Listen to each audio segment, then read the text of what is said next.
Hello fellow Zuba Kings and Queens, welcome to Court Royal, and in today's video, your entertainer Zuba King will be teaching you all how to play the character Bruce.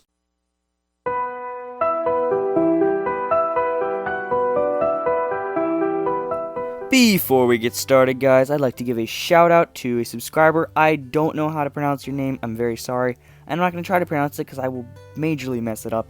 However, I thank you for suggesting this. And you know what guys, it's going to be a great video so you can thank them as well. I always love suggestions, so don't be afraid to suggest. I will always take them into consideration. Yo, what's happening guys, Zuba King here, and in today's video, we are going to be doing a how to play Bruce. This was suggested in the comments, and let's go ahead and hop right in. First things first, we're going to do our items and attributes as always. Looking at our items, I have two incredibly crappy items here, and no, don't use these for Bruce. It's just not smart. Fire repellent maybe when playing duos or trios.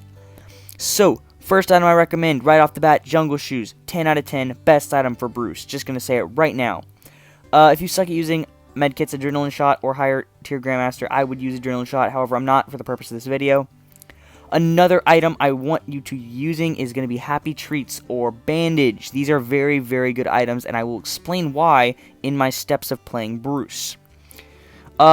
If you had multiple item slots, I would suggest putting something like Vampire of Teeth or Holy Sandals or quite possibly Triple or Molotov Bombs. Lots of opportunity if you have 4 item slots. However, I only have 2. Let's move on to some attributes.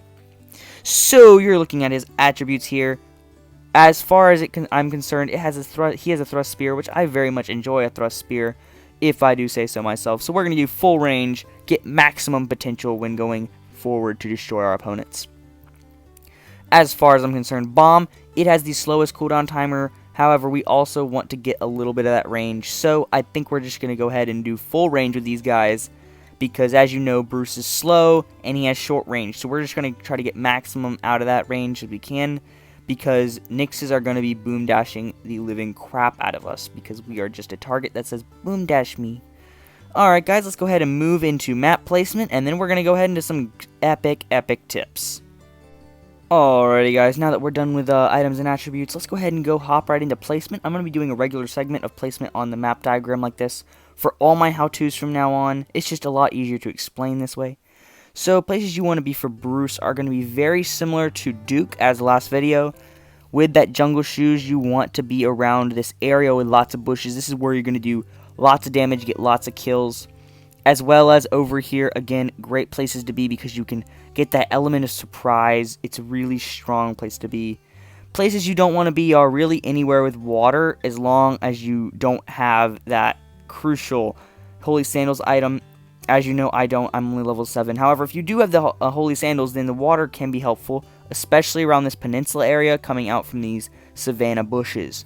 You don't exactly want to be up here in the museum, or really in these houses or cave. Places that are cramped up aren't that great for Bruce unless you can corner your opponent. The ice area, I do not suggest hanging around there, simply because other characters are much faster on ice, and you're just gonna kind of be clumsily walking around without much to do, especially since there are very few bushes in that ice area. So that's all I really have for placement guys. Let's go ahead and move on to step 1. Alright guys, as you can see, we're loading into a match here.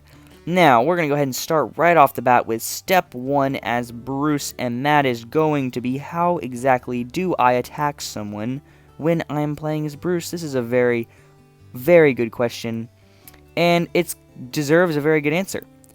So when you're playing as Bruce, the most common thing people get upset with is, why do people keep repeatedly boom dashing me, shooting me? I mean, I can't catch a break. And to be completely honest, I 100% agree with you. This is why I don't play Bruce all that much, because he is just a magnet for those sniper characters to pick on. So what you're going to have to do is you're going to have to adapt to a playstyle. So in the earlier levels, people are a lot more aggressive, so Bruce is a lot more powerful. Whereas in higher levels and higher tier Grandmaster, he's a lot less viable as an option to play with. He requires a high coin investment to get to that higher level to make him playable, as well as getting good items for him. When it comes to fighting with him though, I definitely recommend a more passive approach. While most people see Bruce as an aggressive attacker, brawler, up close, kill, kill, kill, personally I see him as more of a stealthy little one-hit wonder similar to Duke. So as you can see, this guy has no idea that I'm here, and what I'm going to be doing here is basically I'm just going to be trying to kill him as easily as possible while keeping the element of surprise. So basically he ran away from me here and he wants that golden bow, so I know he's going to be here somewhere. So what I'm going to do is I'm going to try to bait him near me, because as you know, he has that spear ability, meaning he can spear out of the way at any time, similar to Nyx's boom dash. And so if I just stand here with happy treats, it kind of ticks him off, meaning he's going to come up and he's going to want to attack me. So I really just easily baited him out. Now as you can see, the Milo is going to be fighting him. Not a big deal. But yeah, baiting, you want that to happen. So if people are sniping you, if you're getting boom dashed a lot, baiting someone can be definitely a viable option. It's definitely worth looking into. So here I am killing this Milo.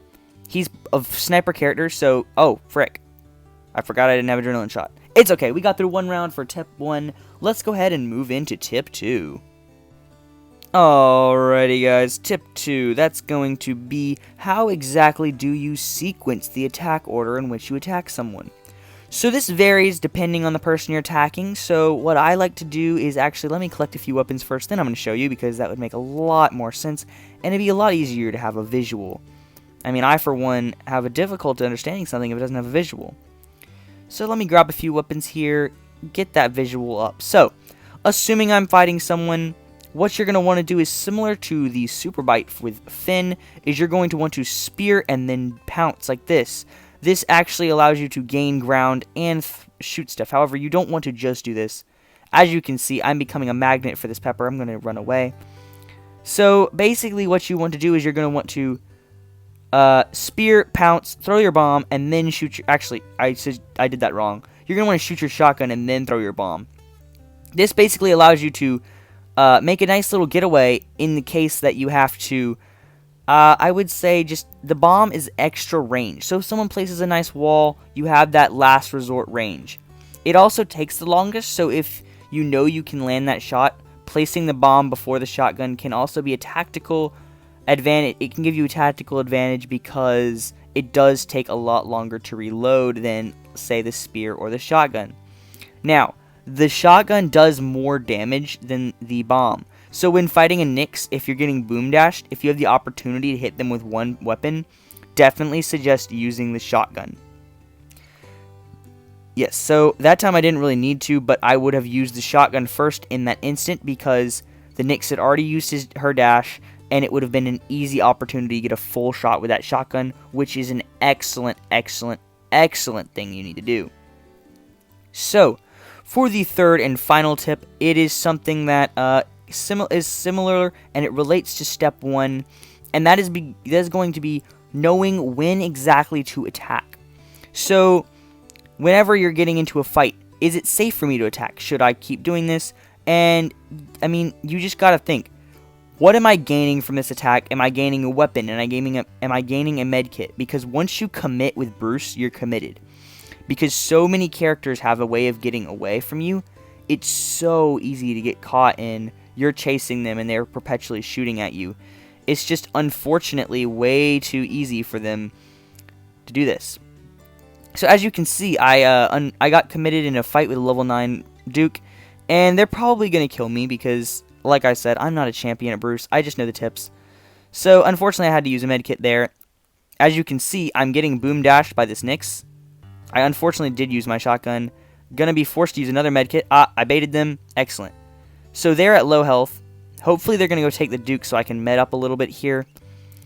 So the Duke took them down. Unfortunately, the Duke did gain a medkit from that. Gonna try to take him down. Yeah, and I died. So there's only one more little thing I want to share with you. Not gonna hop into a round for it because it's really, really short.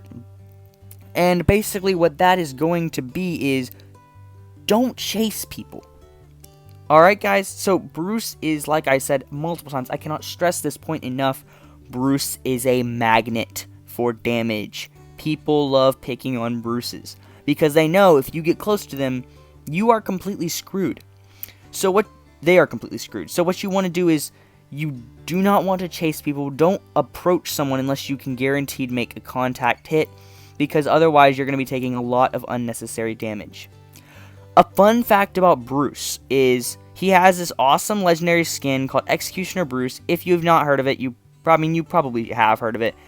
But I have found that people are honestly terrified of this skin. As a veteran, I mean, I'm not super terrified of it, but I guarantee you, when it first came out, it was the most terrifying thing on Earth to see this rushing out of a bush. So it almost has a fear factor to it, where if you have this skin, people are kind of actually terrified of you, and so they, one, play worse, but oftentimes you can become a magnet for damage. So when grinding trophies, I almost suggest using a less impactful, more discreet skin, such as Knockout Bruce or Regular Bruce. If you're having fun, though, go for Executioner all the way, guys. I mean, have fun. Do what you want. You might want to... Playing teams with Bruce, he's definitely a team character. I don't really like him in solos. But yeah, that's really all I have for Bruce, guys. Again, thank you for suggesting it. I love your suggestions, guys. You guys are the best, honestly. I could not hope for a better audience. Y'all are great. As always, have an amazing day, and I will see you in the zoo.